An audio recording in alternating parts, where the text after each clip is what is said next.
الليل التشريعي والوطني جماهير شعبنا في كل مكان. بعد تأكيد تضامني مع زميلة النائب نجاة أبو بكر وإدانتي الصريحة لمحاولة التطاول عليها وعلى حصانتها، فإنني أود أن أذكر الجميع بأن الشرعيات لا تتجزأ. أن يتطاولوا على شرعية وحصانة النائب فإنه يفتح الباب للتجاوز على كل الشرعيات.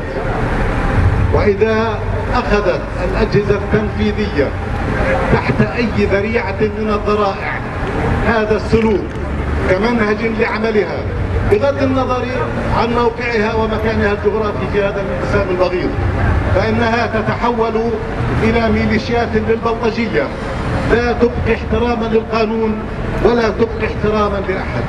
هذه الحقيقة التي ينبغي أن نقف أمامها بكل مسؤولية، وأن نتمثل الأبعاد الخطيرة التي يمكن أن تنطوي على هذا السلوك. هذا أولا. وثانيا، فإن تأكيدي على أن هذا الانقسام الكارثي الذي يشكل التربة والمناخ والحاضنة لكل هذه الشرور والتعديات ينبغي لنا أن نواجهه بطريقة مختلفة. وهنا أعتقد أننا ينبغي أن نعمل على محورين. المحور الأول هو المجلس التشريعي، فالقانون الأساسي يعطي لربع أعضاء المجلس الحق في الدعوة إلى جلسة طارئة وفق منطوق المادة 22 من القانون الأساسي. أنا أدرك أن من السهل تماما الحصول على توقيع بأعضاء المجلس، ولكنني أؤكد مرة أخرى بعد العديد من الاتصالات التي أجريتها مع العديد من زملائي أننا لا نريد الآن وبالتحديد في هذه اللحظة وبالتحديد في هذا المناخ الانقسامي لا نريد أن نستكمل العدد فقط، ولكننا ينبغي أن نستكمل ما يمكن أن أسميه الشرعية والغطاء السياسي لمثل هذه الخطوة، حتى لا تأتي بدون هذا الغطاء إلى شكل من أشكال تكريس الانقسام. أتوجه بشكل محدد للإخوة في القوائم والكتل البرلمانية، في حماس، في فتح، للأخ أبو ليلى، للأخ بسام الصالحي بالاسم، أنا سأذكر الأسماء بالاسم، للأخ مصطفى البرغوثي، للأخت راوية الشوا، للأخ سلام فياض، للأخت حنان عشراوي، ولكل الإخوة المستقلين في أن نجمع توقيعا متعدد الأطياف حتى لا يصب الماء في طاحونة هذا الطرف أو ذاك من طرفي الانقسام، ونفرض عقد جلسة طارئة تؤسس لإعادة تفعيل المجلس التشريعي حتى ننهي هذه المأساة وهذه المهزلة وهذا العيب الذي يلحق بنا جميعا كأعضاء للمجلس وكمؤسسة تشريعية. هذا هو المحور الأول الذي أدعو للعمل عليه.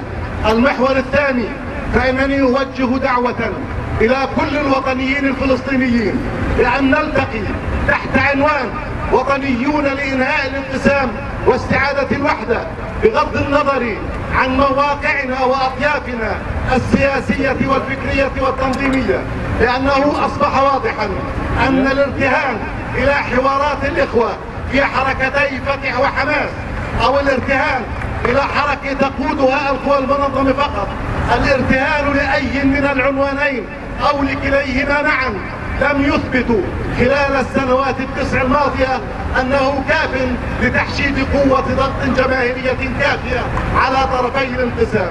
وفي هذه اللحظة بالذات أقول ضغط كافي على الأخ رئيس أبو مازن، فقد أصبح واضحا أن مفتاح تحريك الحل في يده وليس في يد أخرى، سواء كان هذا الأمر في الحوار الثنائي بين فتح وحماس الذي لا أقبله ولا أقبل استمراره ثنائيا، أو في الدعوة لكل القوى على قاعدة دعوة لجنة تفعيل منظمة التحرير الفلسطينية. أقول تطالبون جميعا نحن الوطنيين الفلسطينيين بالاصطفاف تحت هذه الرؤية. أخيرا كل التحية لروح الشهيد عمر النايف، وأود أن أقول لكم جميعا أنه كان بإمكان الشهيد عمر وكان بإمكان الجبهة الشعبية لتحرير فلسطين أن تنقذ الشهيد عمر من براثن الموساد ومن براثن أي أجهزة أخرى يمكن أن تطال حياته، ولكن الشهيد عمر والجبهة الشعبية رفض أن يكون هذا هو طريق التعامل مع هذا الملف، لأننا خشينا أن تكون مطالبة إسرائيل بتسليم الشهيد عمر النايف لها سابقة يبنى عليها، فقلنا ليصمد الشهيد عمر النايف حتى نكسر هذه السياسة. اليوم وقد دفع الشهيد عمر النايف حياته ثمنا لهذا الموقف البطولي، لهذا الموقف الذي أردنا من خلاله أن نحمي كل المناضلين في كل أرجاء هذه الدنيا، فإنني أتوجه بالتحية لروح الشهيد وأدعو السلطة الفلسطينية إلى أن تتحمل مسؤولياتها كاملة. أنا الآن لا أريد أن أسجل إدانات، ولكنني أكتفي بالدعوة بأن تتحمل السلطة مسؤولياتها كاملة لكشف الجنى واتخاذ كل ما يلزم بشأنهم. مرة أخرى كل التضامن لك يا زميلتي النائب نجاة أبو بكر، كل التضامن معكم أيها المعلمون الفلسطينيون، كل التضامن معكم أيها الكادحون والفقراء من أبناء شعبنا في الوطن وفي كل مواقع الشتات، والسلام عليكم.